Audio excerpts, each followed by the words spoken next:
Car seat installation. Installation. To install a child seat restraint with seatbelt, route the seatbelt through the correct belt path on the car seat and buckle it in place. Be sure that the seatbelt is not twisted but lays flat against the seat.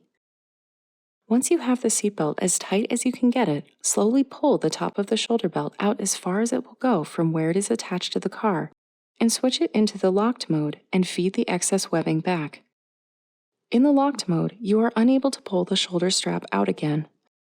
Once you have the seatbelt buckled, push firmly down on the seat where the baby's bottom would be with one hand, and pull the shoulder belt to tighten with the other hand. This pulling will tighten the lap belt to secure the car seat firmly to the vehicle seat. Push down and pull at the same time. You can also install the car seat with the latch. The lower anchors are bars that are located on the frame of the vehicle seat between the back and bottom seat cushions.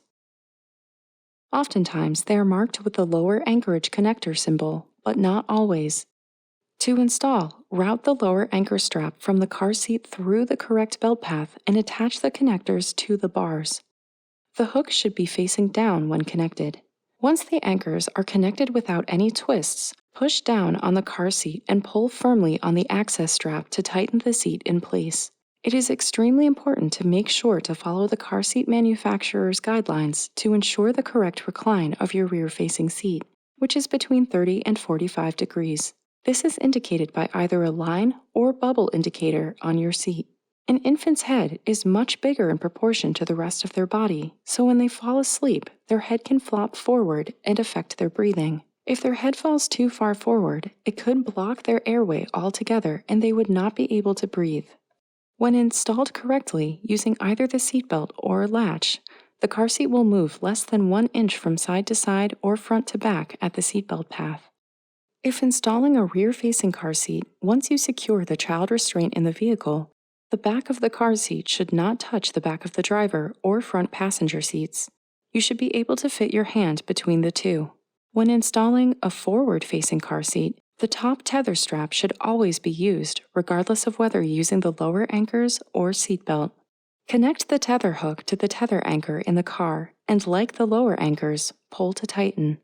The tether helps secure the top of the car seat and keeps it from moving forward in a crash. Harnessing. The harness straps for a rear-facing car seat should emerge from the car seat slots that are at or below the child's shoulder level. Move the straps to the next slot up when your child's shoulders are physically at the next harness slot location.